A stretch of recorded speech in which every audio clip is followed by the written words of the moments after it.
Bizning bәрimiz Нұр Мұхаммед пайғамбардың нұрынан жаралғанбыз деп айтасыз, иә? Иә. Сонда Мұхаммед пайғамбар саллаллаху алейхи вассаламға дейінгі пайғамбарлар да сол Мұхаммедтің нұрынан жаралған ба? Иә. Адам атаның өзі Нұр Мұхаммедтің нұрынан жаралған ба? Жаралған, Нұр Мұхаммедтен жаралған. Адам Алланың нұрынан, пайғамбарымыздың нұрынан жаратылған деп айтып жатыр да. Енді бұл жерде мынандай нәрсе керек. Негізі нұр деген нәрсе бұл жаралған. Бұл оның цветі бар, оның несі бар. Алланың нұры деген кезде адамдардың ойына бір Алладан шығып тұрған бір нұр не болса Алла нұрдан жаралған деген түсінік болуы мүмкін. Бұл өте қате. Негізі Алла Тағала бұл жер бетіндегі ешбір нәрсеге ұқсамайды. Кімде-кім Алланы бір жер бетіндегі бір нәрсеге ұқсататын болатын болса, ол Алла Тағала жаралған болып қалады. Өйткені қандай да бір нәрсе көретін болсақ, жер бетінде ол жаралған. Соның бір қандай да бір сипатын алып Аллаға бекітетін болсақ, Алла да жаралған болып қалады да. Бұл нұр дегеніміз сары цветі бар, несі бар, сөйтіп түсінбеу керек. Мен халыққа айтып есептедім. Жалпы қате. Бұл кісіде жалпы негізі мутазилдік ой көп бар екен. Assalomu alaykum aziz kuzatuvchi do'stlarimiz.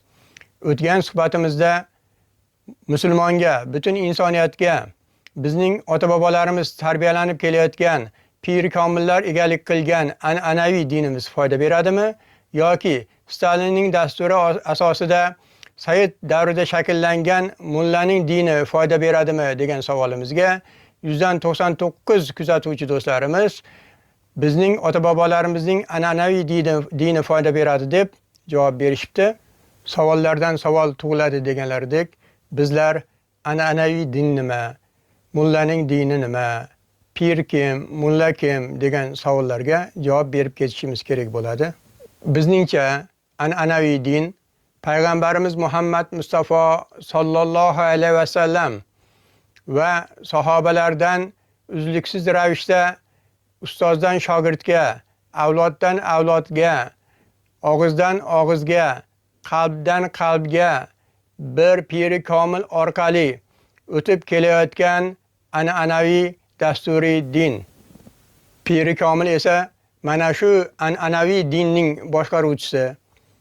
Bir piri komilga bay'at qilib, uning nazarini topib, shariat, tariqat, ma'rifat, haqiqat maqomlarini bosib o'tib, haqqa yetgan, Allohning barakotlarini, rahmatlarini vasila bo'lib olamlarga taratuvchi, Allohning muhabbati bilan insonlarning qalblarini, ruhoniyatini tarbiya qiluvchi komil inson. Mullaning dini deganimiz ma'lum bir mamlakat yoki siyosat egalari boshqaruvidagi din. Mulla deganimiz esa arab tilini o'rgangan, Qur'on, hadis, tafsir, shariat ilmlarini o'rganib, boshqalarga targ'ib qiluvchi, ma'lum bir mamlakat yoki siyosat egalarining boshqaruvidagi dinga xizmat qiluvchi olim. Endi asosiy savolimizga o'tsak, bu savol esa Naqshbandiy tariqatining oxirgi piri komili Hazrat Qurbonali Ahmad Boqibulloh pirimizning odam nurdan yaralgan degan so'ziga Qozog'iston diniy boshqarmasining din taratuvchisi Nurjon mulla yo'q, odam nurdan yaralmagan. Bu Mu'tazila mazhabining shirk so'zi degan so'zidan kelib chiqqan edi. Xo'sh, odam nurdan yaralganmi, yo'qmi? Bu savolga javob berishdan oldin sizlarga bir hikoya aytib bermoqchiman. Bir tug'ma ko'r odam bo'lgan ekan. Uning ko'zlarini shifokorlar amaliyot qilib davolashibdi. Keyin ko'zlarini bog'lab qo'yib, ma'lum bir muddatgacha ko'zini ochmaslikni tayinlabdi. Lekin so'qirning sabri chidamasdan ko'zlarini ochib yuboribdi. Birdaniga ta'sir qilgan qattiq yorug'lik sabab uning ko'zlari qaytadan bir umrga ko'rmaydigan bo'lib qolibdi. Uning ko'zini ochganda ko'rgan yagona narsasi yonib turgan lampochka ekan. Undan keyin ana shu lampochka uning haqiqatiga aylanibdi. Boshqalar unga dunyoda ko'rgan narsalaridan gapirsa, u lampochkaga solishtirsa qanday bo'ladi deb aytar ekan. Mullaning dunyo qarashini so'qirning haqiqatiga o'xshatsa bo'ladi. Chunki mulla dunyoga kelib, yer osmondagi narsalardan boshqa narsa ko'rmaganidan, lampochkaning yo svetoforning nurlaridan boshqa nurni bilmaganidan unga boshqa nurlar haqidagi tasavvur aqliga ham sig'maydi. Shundan siz moddaparast mullaga Allohning nuri haqida gapirsangiz, uning ko'zi oldiga svetofordan chiqayotgan yashil sariq nurlar kelib, sizni mushrikka chiqaradi.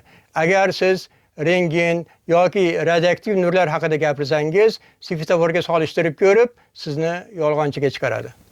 Buning sababi shuki, bu dunyoga kelgan har bir inson tashqi ta'sirlar asosida ko'rish, eshitish, hid bilish, ta'm bilish, tana sezimlari orqali shakllangan aql bilan fikr yuritadi. Bu aql moddiy aql bo'lib, qachonki ko'rib, ushlab, keyin iymon, ishonch hosil qilinadi. Bunday aql bilan olingan dunyoviy bo'lsin, diniy bo'lsin, har qanday ilm moddiy ilm bo'lib, buning egalari yo moddaparast olim yoki moddaparast mulla bo'ladi. Har bir narsani moddiy aqli bilan moddiy dunyoga solishtirib, xulosa chiqaradi. Holbuki Alloh taoloning o'zi yer va osmon mening nurimdan yaraldi deb aytdi.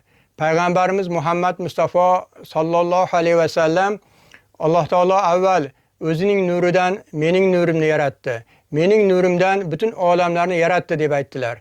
Abu Bakr Siddiq radhiyallohu anhu esa bu so'zlarni tasdiqlab, men Allohning nuri bilan ko'rdim deb aytdilar.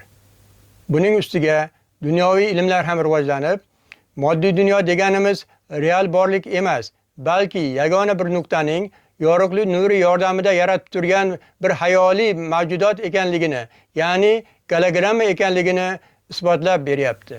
Siz bilan biz yashab turgan yerdan butun koinotgacha, odamdan tortib jonli, jonsiz narsalardan yonma-yon, parallel bo'lgan olamlargacha, avvalin, oxirin hamma narsa javhar bo'lgan yagona bir nuqtaning ijodi ekanligi isbotga aylandi.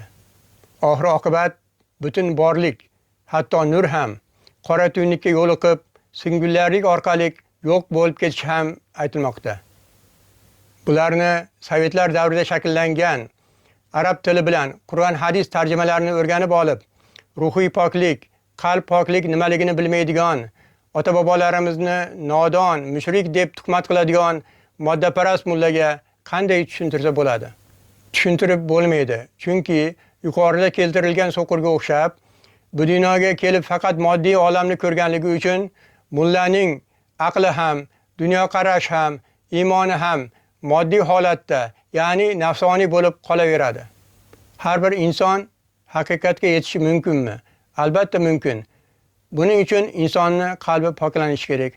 Qalb poklanishligi uchun bir piri komilga bayat qilish kerak. Piri komilga bayat qilish uchun Allohning nazariga tushish kerak. Allohning nazariga tushish uchun uning muhabbatini qozonish kerak. Allohning muhabbatini qozonish uchun unga yoqadigan birorta ish qilish kerak.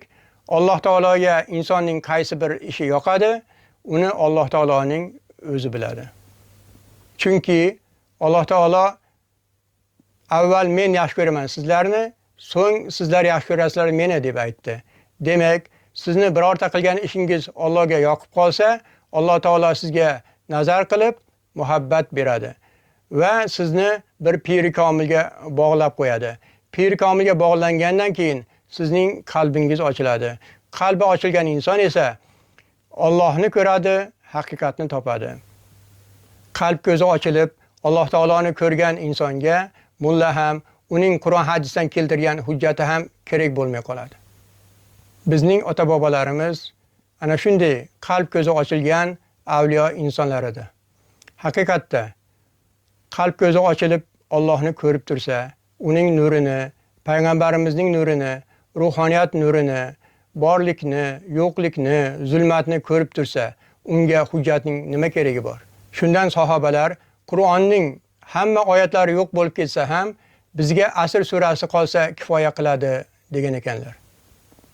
Shuning uchun ham payg'ambarimizga, piri komillarga bayat qilib, qalbini poklagan musulmonlar mullasiz ham, Qur'on hadislardan kelgan hujjatlarsiz ham Alloh taologa yetishib, Alloh taoloning jamolini ko'rib, haqiqatni topib, ikki dunyo saodatiga erishganlar.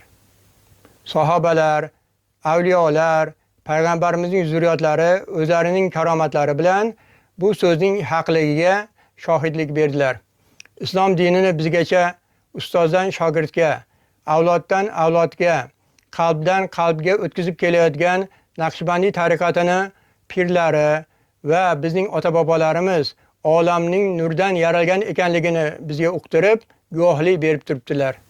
Biz ham bugun ota-bobolarimizdan meros, pir komillar egalik qilib kelayotgan an'anaviy islom dinimiz butun insoniyatga foyda beradi deb ishonch bilan ayta olamiz.